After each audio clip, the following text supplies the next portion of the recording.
Welcome my bachelor engineering kitchen. সবাইকে স্বাগতম। আজকে নান রুটি এবং স্পেশাল চিকেন ভুনা করব এবং সবার সাথে শেয়ার করব। ইনশাআল্লাহ আপনার ভিডিও শুরু থেকে শেষ পর্যন্ত দেখে থাকুন এবং সবার কাছ থেকে গঠনমূলক কমেন্টস আশা করছি। আপনাদের গঠনমূলক কমেন্টস এবং উৎসাহে আমাকে এবং আমরা যারা এই কন্টেন্টগুলো রেডি করে থাকি তাদেরকে আরো অনুপ্রাণিত করে। ধন্যবাদ। আমরা দেখতে থাকি রেডি করে থাকি তাদেরকে আরো অনুপ্রাণিত করে। ধন্যবাদ। আমরা দেখতে থাকি। 1 কেজি ময়দা আছে এবং স্বাদ মতো লবণ আছে, কুসুম গরম পানি দিয়ে এটা আমরা মেড করে রেখে দেবো। ইস্ট আছে, 2 টেবিল স্পুন ইস্ট আছে, সবগুলো মিলে আমি রেখে দেবো 1 ঘন্টার জন্য। তারপরে আমি এটাতে নান রুটি বানাবো, ঘরোয়া পদ্ধতিতে নান রুটি বানাবো। আপনারা দেখতে থাকুন। Thank you. এইভাবে ময়দাটা ধীরে ধীরে মিনিমাম 15 থেকে 20 মিনিট সময় লাগে, 10 মিনিট সময় লাগে, যে ধীরে ধীরে সব জায়গায় ভালো। আমাদের ময়দা ডোবানো শেষ। এখন আমরা রেখে দেব, আমরা 40 থেকে 50 মিনিট রেখে দেবো। এরপর আমরা ডিরেক্টলি নান রুটি বানাবো। তারপর আমরা ইন দ্য মিড টাইমে আমরা চিকেন রান্না করবো। চিকেন ছিল ক্যাপসিকাম এবং অন্যান্য আইটেম দিয়ে চিকেন রান্না করবো। ইনশাল্লাহ সাথে থাকুন, দেখতে থাকুন। আসসালামু আলাইকুম, welcome to engineer bachelor kitchen. আজকে আমরা নান এবং দিয়ে রান্না করবো, আমরা ক্যাপসিকাম দিয়ে চিকেন রান্না করবো। আমরা নান পরিবেশের নান রুটি খাবো ইনশাল্লাহ, সাথে থাকুন। দেখতে পাচ্ছেন এখানে মাংস আছে, সবকিছু আছে। চেষ্টা করছি ছুটির দিনটা মোটামুটি ঘরোয়া বাচ্চাদের নিয়ে থাকার জন্য। নান রুটি ডো বানানো আছে কমপ্লিট, দেখতে পাচ্ছেন। আমরা আগে চিকেনটা রান্না, তারপর সবকিছু প্রসিডিউর থাকে। আমি শুরু করে দিই ইনশাল্লাহ। আমরা মাংস শুরু করে দিচ্ছি ইনশাল্লাহ। মাংস পেঁয়াজ বেরেস্তা করবো, ধীরে ধীরে আমরা রান্না শুরু করবো। প্রসিডিউর থাকেন ইনশাল্লাহ। এগিয়ে যাচ্ছি, আমরা বেরেস্তা করতে থাকি। এভাবে বেরেস্তা করে একটু কালার হইতে হবে, ঠিক আছে। দেখতে পাচ্ছেন রসুনটা অলরেডি হয়েছে, অলরেডি ব্রাউন কালার চলে আসতেছে। ইনশাল্লাহ মাংস আমরা এখানে শুরু করে দেবো ইনশাল্লাহ। পরের ধাপে আমরা এগিয়ে যাচ্ছি। আদা রসুন দিয়ে দিচ্ছি। এখন আদা রসুন দিয়ে আমি মোটামুটি এখন বোনা করবো, কষায় এবার কালার নিয়ে আসবো ইনশাল্লাহ। তারপর ধীরে ধীরে আমরা মাংস দেবো একটু পরে। তো মশলা একটা একটা দেওয়ার পরে মাংস দিয়ে দেবো। ব্যাচেলার ইঞ্জিনিয়ারিং কিচেনে সবাইকে স্বাগতম। আর ব্যাচেলারও রান্না করতে পারে, আমরা জানেন, আমরাও পারি। ধীরে ধীরে সব মশলা দিয়ে দিচ্ছি। জাল একটু কমে রাখতে হবে। সব মশলা দিয়ে দিচ্ছি। জাল তো বোঝাই যায়, স্বাদ মতো দিতে হবে। আর শুকনো মরিচ একটু কম দেবো। আমি দেব কাঁচামরিচটা বেশি ইউজ করবো। এবার হলুদ দেব,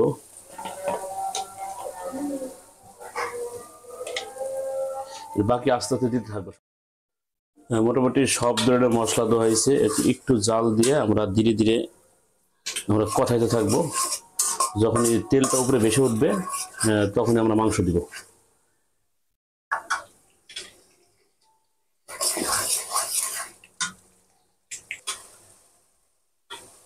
দেখতে পাচ্ছেন মুরগি মাংসর মশলা অলরেডি বানানো শেষ, তেলটা অলরেডি উপরে দিয়ে চলে আসছে। আমরা এখন মাংস দিয়ে দেবো। আমরা এখানে তেলের উপরে এখন মাংস দিয়ে ভুনা করবো। যেহেতু আমরা নান রুটিতে খাবো, একটু আঠালো করবো এবং ঝোল থাকবে না। এখন মাংস দিয়ে দেবো। এখন মাংস দিয়ে দিচ্ছি। মাংস আমরা দিয়ে ভুনা করবো। এখন মাংস কষাইতে হবে এবং গরম পানি দিয়ে কষাইতে হবে, ঠান্ডা পানি ইউজ করা যাবে না ইনশাল্লাহ। এই প্রসিডিউর যদি রান্না করেন ইনশাল্লাহ রান্না খুব সুস্বাদু হবে। এখন আমরা মাংসটা ভালো করে নেড়ে দিব। নেড়ে প্রত্যেকটা মশলা ও মাংসের কোনায় কোনায় মাংসের ভিতরে যাতে পৌঁছতে পারে। আর মাংসের সাইজগুলি স্ট্যান্ডার্ড নিচ্ছি, মিডিয়ামের চেয়ে একটু বড়, দেখতে পাচ্ছেন। মাংসটা আমরা এভাবে নেড়ে ছেড়ে মশলা ভিতরে দিব, একটু আগে বললাম। কিছুক্ষণ পর পর একটু মাংসটা আমরা বোনা করতে দেবো।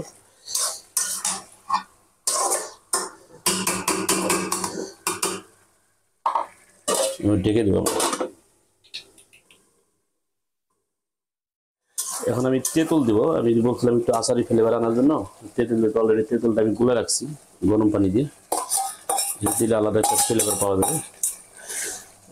মাংসের যেহেতু ব্রয়লার মুরগি, সেক্ষেত্রে আরও সুবিধা হবে। আর 1 কেজি পরিমাণ ব্রয়লার মুরগি আছে। আমার রান্না প্রায় শেষের দিকে, কষানো হলে আমি এরপরে শুধু ক্যাপসিকাম দিয়ে আমি মাংসটা শেষ করব। আমাদের মাংস এখন আমরা রান্নার শেষ, দেখতে পাচ্ছেন। আমরা জাস্ট এখন বাগারটা দিব রসুন দিয়ে, এবং সেই সাথে একটু 5 ফোড়ন দিয়ে বাগার দিলে, যেহেতু আচারি মাংস, এটা অন্য একটা ফ্লেভার আসবে। এটা আসলে খেয়ে কখনো মনে হবে না যে এটা ব্রয়লার মাংস। আর এটা যেহেতু জল রাখিনি, দেখতে পাচ্ছেন, এটা হালকা জল থাকবে। এই জলের সাথে নান রুটি ভিজে ভিজে খাবো ইনশাল্লাহ। এখন রসুন আর বাগার দিচ্ছি আমি,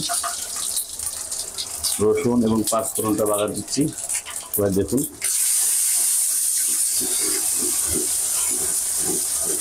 রসুন এবং 5 ফোড়নটা বাগার দিব। বাগার দিয়েই আমি নামিয়ে নেব। এই বাগারটা দরকার নেই, মাংসের একটা আলাদা একটা ফ্লেভার চলে আসবে। এটা অনেকে গুঁড়ো করে দেয়, অনেকে গুঁড়ো ছাড়া দেয়। আমি গুঁড়ো ছাড়া দিতে অভ্যস্ত, কারণ আমি এভাবে পছন্দ করি। মাংসর বাগার ডান, আমার মাংস শেষ। দেখতে পাচ্ছেন আমাদের মাংসর কালারটা এরকম আসছে, একটু জল কম, এবং সেই সাথে একটু মাখা মাখা হয়েছে। এবং এটা যেটা থেকে নান রুটিতে খাওয়ার জন্য খুবই ভালো হবে। আমরা সার্ভ করি যখন নান রুটিতে, খেতে ইনশাল্লাহ অনেক সুস্বাদু হবে। নান রুটির জন্য আমরা আমাদের ডো বানানো শেষ। এই যে দেখেন, অলরেডি 2, 3, 4, 5, 6, 7, 8, 9, 10, 11, 12টা, মোটামুটি 1 কেজি ময়দায় 12 পিস ডো হবে। আমরা এখন বানাবো। প্রসিডিউর দেখতে থাকুন। একটা রুটি বানানো দেখাই দেবো ইনশাল্লাহ।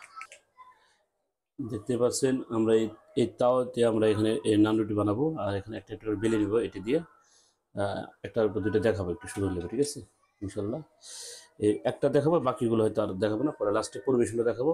মেন কথা হলো, আমরা চাইলে কিন্তু ব্যাচেলাররা যারা আছি এবং ছুটির দিনে ভাবি আপু এবং ভাই যারা আছে, একটু করে চেষ্টা করলে সুস্বাস্থ্য এবং হেলদি খাবার বাসায় আমরা রেডি করতে পারি, এবং আমরা অনেকটাই নিজের বাচ্চাদের আশা আকাঙ্ক্ষা পূরণ করতে পারি। আমরা সবাই চেষ্টা করবো বাসায় কাজে কিংবা নিজে যখন থাকবো একটু নিজ থেকে করার জন্য।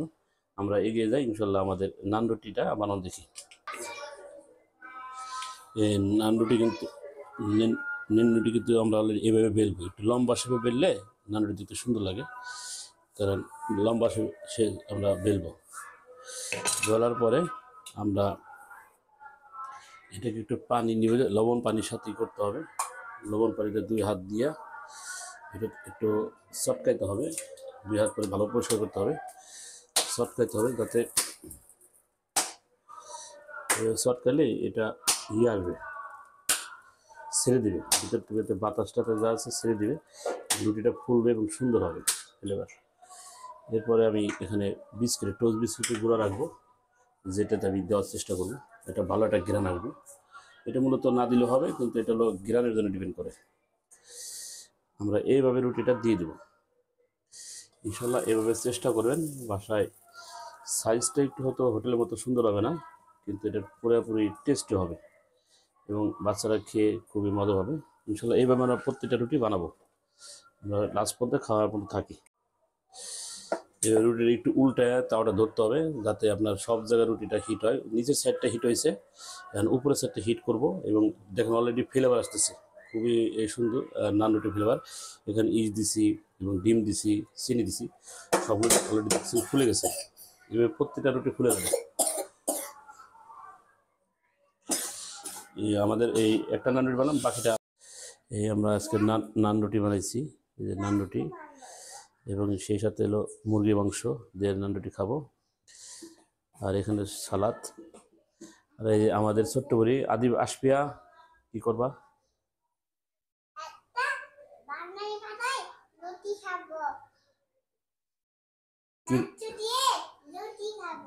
কোন মাংস? এটা কে বানাইছে? বাবাকে কি ধন্যবাদ দিবা? এই মুহূর্তে আমাদের এই আরো মাংস রাখা আছে, আমরা আজকে খাবো। আলহামদুলিল্লাহ, অনেক কষ্টের পরে রুটি হইলো, এখন খাই, দেখি কি টেস্ট হয়েছে। আলহামদুলিল্লাহ, খুবই সুস্বাদু হয়েছে। হাই গাইস, এতক্ষণ ধৈর্য ধরে ভিডিওটা খাইতে থাকি। দেখার জন্য সবাইকে অসংখ্য ধন্যবাদ। হাই গাইস, আশা করি নেক্সট টাইম আরো সুন্দর সুন্দর ভিডিও নিয়ে আপনাদের সঙ্গে উপস্থিত হবো। সেই পর্যন্ত আপনারা সবাই ভালো থাকুন, সুস্থ থাকুন এবং সবাইকে আমার ভিডিও সাবস্ক্রাইব করার জন্য অনুরোধ করছি এবং একই সাথে লাইক কমেন্ট শেয়ার করার অনুরোধ করছি। এবং আল্লাহ হাফেজ। Thank you. সাবস্ক্রাইব করার জন্য অনুরোধ করছি এবং একই সাথে লাইক কমেন্ট শেয়ার করার অনুরোধ করছি। আল্লাহ হাফেজ।